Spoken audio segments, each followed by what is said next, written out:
Welcome to smart wrestling channel. Some இன்ட்ரெஸ்டிங்கான wrestling insta பார்க்க போகிறோம். அதுக்கு முன்னாடி சேனலை சப்ஸ்கிரைப் பண்ணிட்டு லைக் ஒன்று தட்டி விட்டு பாருங்கள்.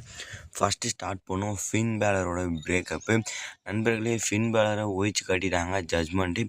ரொம்ப நாள் எதிர்பார்த்த ஒன்று. இதை என்ன சொல்கிறது, பட் இருந்தாலும் ஸ்டில் கொஞ்சம் வருத்தம் தான்.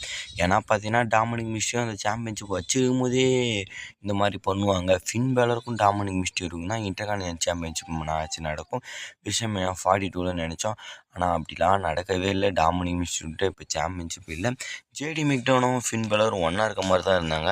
ஆனால் அங்கே மண்டே நைட்ரால் டாமினிக் மிஸ்டியோ ஃபின் பேலரும் அடிச்சிக்கும் போது ஜேடி மெக்டோனும் ஃபின் பேலரை அட்டாக் பண்ணிடுறாங்க. இப்போ பார்த்தீங்கன்னா க்ளீனாக இந்த டீமை விட்டு ஃபின் பேலரை ஒதுக்கிட்டாங்க.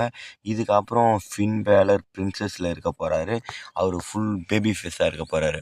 ஏன்னா 2 வருஷமாக போட்டு இதில் அரைன்னு போட்டு அரைன்னு அறுத்து போட்டானுங்க.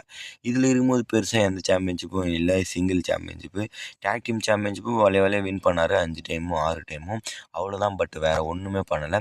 சிங்கிள் இதுக்கு வந்திருக்காரு. இதுக்கப்புறம்னாச்சும் ஒரு நல்ல இது போயிட்டு சாம்பியன்ஷிப்பு கொடுப்பாங்கன்னு நினைக்கிறேன்.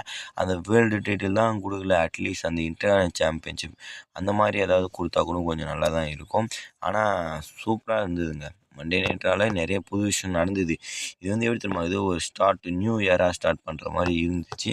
ஆனால் இதுதான் வெஸ்ட்மீனியாவோட பாதை. கோட்டு ரெஸ்ட்மீனியாவில் இருக்குது.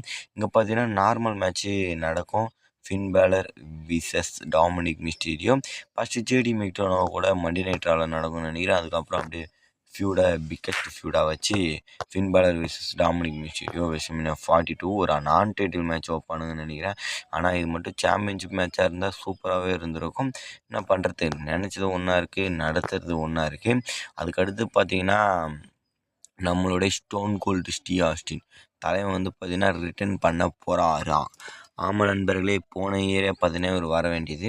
போன இயர் சில பல வேலைகள் இருந்ததால் இது அண்டர்டேக்கர் இவர் இடத்த நிரப்பி விட்டார். இவரால் வர முடியல.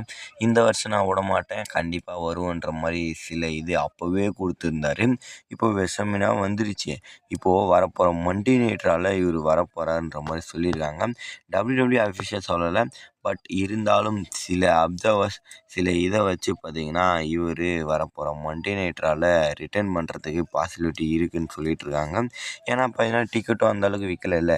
இவங்களாம் பார்த்தீங்கன்னா வெஸ்ட்மீனியாவில் இல்லை அதுக்கு முன்னாடி வாரத்தில் தான் கொண்டு வராங்க. இவ்வளோ முன்னாடி எதுக்கு கொண்டு வராங்கன்னா எல்லாம் டிக்கெட்டு தான். அந்த கிட்டத்தில் டிக்கெட்டு விற்றுருந்தா கூட அந்த கிட்டத்தில் கொண்டு வந்து சர்ப்ரைஸ் பண்ணலாம்.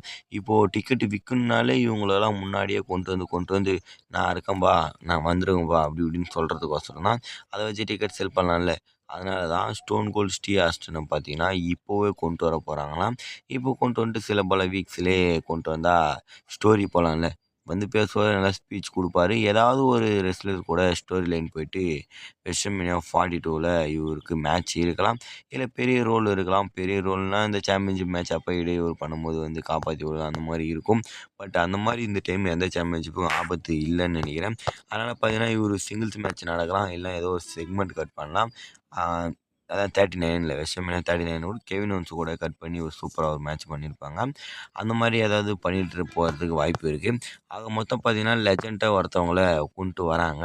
இப்போதைக்கு பார்த்தீங்கன்னா வரப்போகிற மண்டே நைட் ரான்னு இருக்குது. இது அஃபிஷியல் நியூஸ் கிடையாது.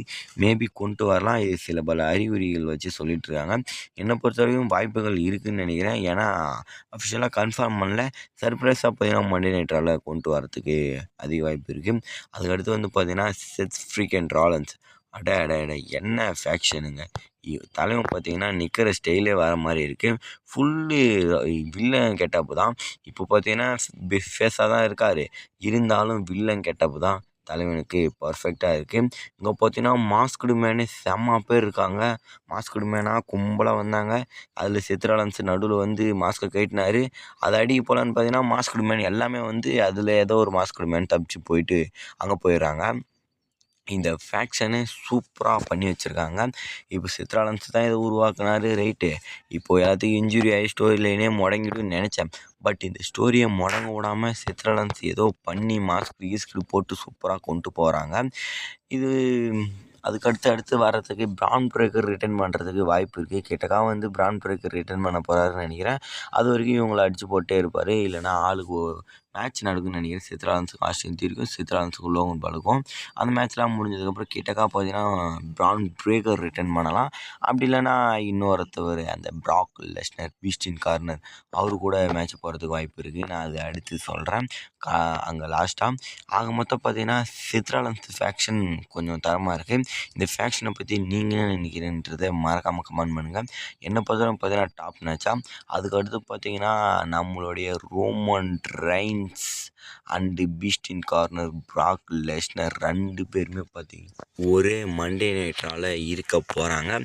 என்ன ப்ரோ சொல்கிறேன்? ஆமாங்க, WWE அஃபிஷியலாக பார்த்தீங்கன்னா கன்ஃபார்ம் பண்ணியிருக்காங்க. இல்லைனாலும் நமக்கு ஆல்ரெடி தெரியும். ரோமனுடைய ஷெட்யூலையும் பிராக் லெஸ்னர் ஷெட்யூலையும் வச்சு பார்க்கும்போது 2 பேரும் ஒரே நாளில் மண்டே நைட்டால் இருக்க போகிறாங்க. ஆனால் இருக்காங்க. அவரு வேறு ஸ்டோரி, இவரு வேறு ஸ்டோரி.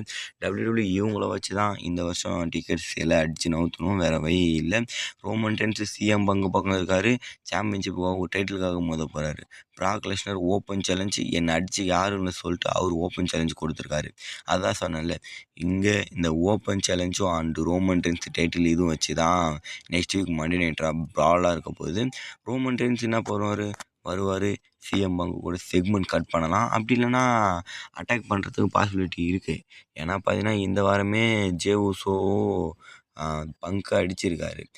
ஏன்னா அவங்களோட ஃபேமிலி பற்றி சிஎம் பங்கு தப்பாக பேசுறதால நீ ரோமனை பற்றி பேசு, பட் ஆனால் எங்கள் ஃபேமிலி ஒட்டுமொத்தமாக ஈதி பற்றி பேசியிருக்கிறதுனால சொல்லிட்டு வந்து மன்னிப்பு கேளுன்னு சொல்லிட்டு கேட்காது இன்னும் கொஞ்சம் அசிங்கப்படுத்தி கொடுத்ததால் நல்லா போட்டு அடித்து குத்து விட்டார். சிஎம் பங்கு கீழே விட்டார். அதை பற்றி ரோமன் ரெயின்ஸ் பேசலாம். பார்த்தீங்களா என் தம்பி எப்படி இருக்கானுங்க அப்படி இப்படின்னு அந்த வேலையில் சிஎம் பங்க் அட்டாக் பண்ணலாம். அப்புறம் ஊசோஸும் ரோமன் ரெயின்ஸும் ஒன்று சேர்ந்து பங்கை அட்டாக் பண்ணி கீழே தள்ளி விடலாம்னு நான் நினைக்கிறேன். அந்த மாதிரி தான் தெரியுது. இப்போது பிளட் லைனை ஒன்று சேர்க்கறதுக்கு வாய்ப்பு நிறையவே இருக்குது. பார்க்கலாம் என்ன மாதிரி ஸ்டோரி கொண்டு போகிறாங்கன்னு. ஏன்னா அப்படிலாம் போனால் தான் கொஞ்சம் தரமாக இருக்கும். அப்புறம் பிராக் லெஸ்னர் ஆப்போனண்ட் சித்ராலன்ஸா ஒபாஃபெமி இருக்கும். ஏன்னா ஒபாஃபெமி இந்த வாரத்திலே ஸ்டோரி முடிஞ்சுது அவருக்கு. பிராக் லெஸ்னரும் ஒரு ஜெய்ஜாண்டிக்கான ஒபாஃபெமி ஒரு 3-4 பேர்த்த அடித்த மாதிரி காமிச்சிட்டானுங்க. மேபி பிராக் லெஸ்னர் ஓப்பன் சேலஞ்சை ஒபாஃபெமி தான் எக்ஸ்பெக்ட் பண்ண போகிறாருன்னு நினைக்கிறேன். அது மாதிரி இல்லைன்னா சித்ராலன்ஸை எக்ஸ்பெக்ட் பண்ணலாம். ஏன்னா பாலைமனை அட்டாக் பண்ணதாக பிராக் லெஸ்னர் போய் சித்ராலன்ஸை அடித்து தூக்கு போடலாம். இது ரெண்டுத்தில் ஏதோ ஒன்று தான் நடக்க போகுது. மற்றபடி வேறு ஆப்போனண்ட்டு இல்லை. குந்தர் இருக்கார், அவர் ஞாபகம் இல்லை பாருங்க. குந்தரும் வரத்துக்கு வாய்ப்பு இருக்குது. ஆனால் அடுத்த வாரம் ஏதோ ஒன்று இருக்குது. பிராக் லெஸ்னரோட ஆப்போனண்ட்டு கண்டிப்பாக அடுத்த வாரம் பார்த்தீங்கன்னா ரிவீல் ஆகிடுன்னு நினைக்கிறேன். இதை பற்றி நீங்கள் என்ன நினைக்கிறீங்க? பிராக் லெஸ்னர் கூட யார் மோதணும்? குந்தரா, ஒபாஃபெமியா அப்படின்றத மறக்காமல் கமெண்ட் பண்ணுங்கள். நெக்ஸ்ட் ஒரு தலைவனை சந்திக்கலாம். வேறு சூப்பர் ஸ்டார் பற்றி அப்டேட் நியூஸ் சொன்னால் கமெண்ட் பண்ணுங்கள். Bye by.